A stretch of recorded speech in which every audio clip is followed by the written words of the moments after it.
कि पाकिस्तान का पानी रोकेंगे, कश्मीर के अंदर डैम बना के तुम पाकिस्तान के पानी को रोकोगे, पाकिस्तान की ज़राअत सनत का खात्मा करके, पाकिस्तान की मईशत तबाह करके सी पैक के मंसूबे नाकाम करने के लिए अब समय आ गया कि पीओकी को अपने कब्जे में लो और चुन चुन के मारो, एक आतंकवादी को चुन चुन के मारो।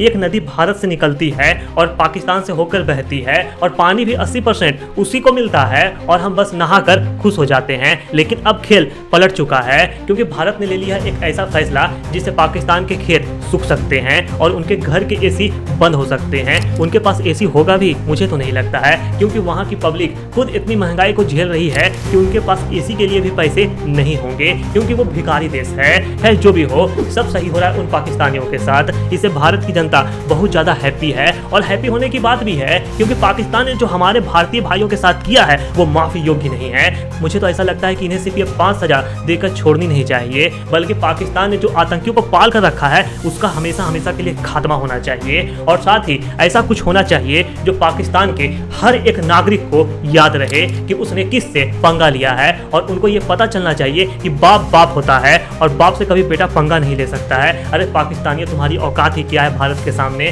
जब पानी बंद होने की बात सामने आई तब तुम लोग अंदर से गीले हो गए, गीले बैठकें बुला रहे हो। और ये भाई साहब को देखो, केक लेकर जा रहे हैं। इन्हें देखकर साफ साफ लग रहा है कि ये दिखाना चाह रहे हैं कि हमें कुछ फर्क नहीं पड़ता है, लेकिन ये पूरी भारत की जनता जानती है, साथ ही तुम्हारे पाकिस्तान के नागरिक भी जानते हैं कि उनकी सरकार कितनी नौटंकीबाज है। खैर, बोलने को मैं बहुत कुछ बोल सकता हूँ, लेकिन मैं बोलना नहीं चाहता हूँ। मैं अपने टॉपिक पे आता हूँ क्योंकि जो मैंने थंबनेल में आपको बताया है वो मुझे बताना है। तो क्या है ये सिंधु जल समझौता और क्यों भारत ने 64 साल बाद इसे तोड़ा है? ये तो आपको पता है कि क्यों तोड़ा गया है, लेकिन मैं फिर भी आपको अच्छे से समझाऊंगा क्योंकि मैं शुरू करना चाहता हूँ। तो देखिए, ये कहानी शुरू होती है 1960 में, जब भारत और पाकिस्तान में हुआ एक समझौता, नाम था सिंधु जल समझौता यानी इंडस वाटर ट्रीटी। इस डील में वर्ल्ड बैंक भी शामिल था, यानी बीच बचाव करने वाला। और डील का जो रूल था वो ये था कि 6 नदियों का पानी आपस में बांट लिया जाए। 3 पूर्वी नदियाँ थी जिसमें रावी, ब्यास और सतलुज शामिल है, और 3 नदियाँ पश्चिमी नदियाँ थी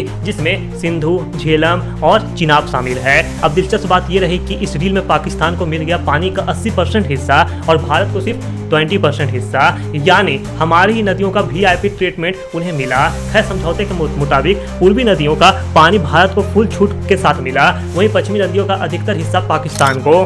लेकिन भारत को मिलती है कुछ लिमिटेड छूट, जैसे सिंचाई, घरेलू उपयोग और run of the river hydro project. मतलब कि मोटा मोटी आप ये समझो डैम बना सकते हैं, लेकिन पानी को हम लोग रोक नहीं सकते हैं। लेकिन अब मामला बदल गया है। 23 अप्रैल को PM मोदी की अध्यक्षता में हुई कैबिनेट कमेटी ऑफ सिक्योरिटी की मीटिंग में एक बड़ा फैसला लिया गया। फैसला ये था कि सिंधु जल समझौता को बंद कर दिया जाए, क्योंकि हमारे जम्मू कश्मीर के पहलगाम में हमारे देश के 28 नागरिकों को मार दिया गया और उनका सजा सिर्फ ये था कि वो निर्दोष थे, उनकी कोई गलती नहीं थी। गलती सिर्फ उनकी ये थी कि वो कश्मीर घूमने के लिए गए थे। लेकिन 2 देशों की लड़ाई के कारण हमेशा निर्दोष लोगों की ही जान जाती है, और खास करके भारत के नागरिकों की। कश्मीर में उन लोगों को मारा गया जो हिंदू थे, जिन्हें कलमा पढ़ने आता था उन्हें छोड़ दिया गया, जिन्हें नहीं आता था उनकी हत्या कर दी गई। इस हत्याकांड में पूरा का पूरा हाथ पाकिस्तान का ही था। इसलिए भारत ने कह दिया है कि अब बहुत हो गया, अब हम पानी भी बंद करेंगे और साथ ही तुम लोगों को यहाँ से भगाएंगे भी।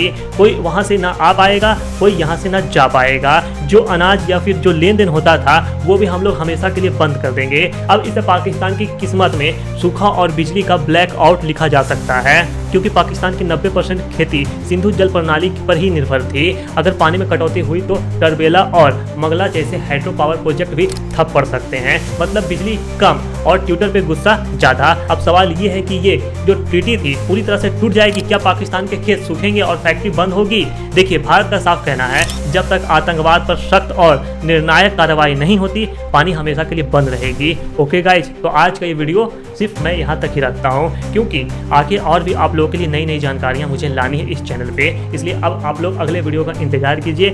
ऐसे ही जानकारी पाने के लिए आप लोग प्लीज़ चैनल को सब्सक्राइब कर लीजिए, क्योंकि आप एक सब्सक्राइब करते हैं तो मुझे इससे मोटिवेशन मिलता है ऐसे और भी वीडियोज़ को लाने के लिए। इसलिए चैनल को सब्सक्राइब कर लीजिएगा और ज़्यादा से ज़्यादा इस वीडियो को शेयर कीजिएगा।